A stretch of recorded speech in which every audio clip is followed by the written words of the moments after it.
Bonjour, je m'appelle Daniel.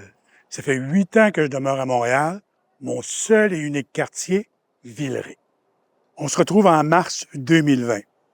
Je travaille au Patro Le Prévost, je suis dans le jus. On est en train de préparer la fusion avec le Centre La Jeunesse pour créer un nouveau centre de loisirs et d'entraide, le Patro Villeray. C'est de l'ouvrage, mais c'est très intéressant. J'ai tellement hâte qu'on démarre notre première programmation d'automne. Et tout d'un coup, durant la nuit du 23 mars, le premier ministre annonce que toutes les activités économiques sont suspendues et que les regroupements sont interdits. Pour lutter contre la COVID, le gouvernement met le Québec sur pause. Au Patro, tout arrête. Même le bâtiment est interdit d'accès. Seulement les activités de notre secteur entraide peuvent continuer, dont la popote. Mais on se rend rapidement compte qu'on ne pourra pas fonctionner comme on fonctionnait avant. Le gouvernement invite fortement les gens de 70 ans et plus à rester à la maison. Donc, on a de presque plus de bénévoles pour livrer nos repas.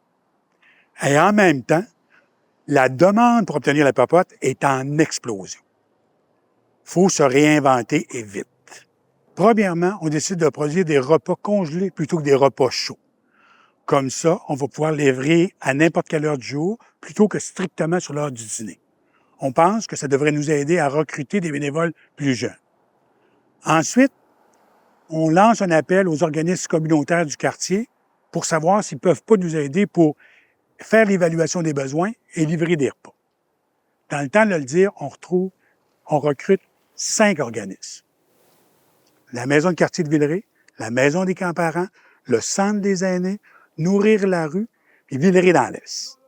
Avec le Patro, ça fait 6 organismes qui décident de travailler ensemble pour soutenir les gens qui sont les plus touchés par la pandémie, principalement les aînés.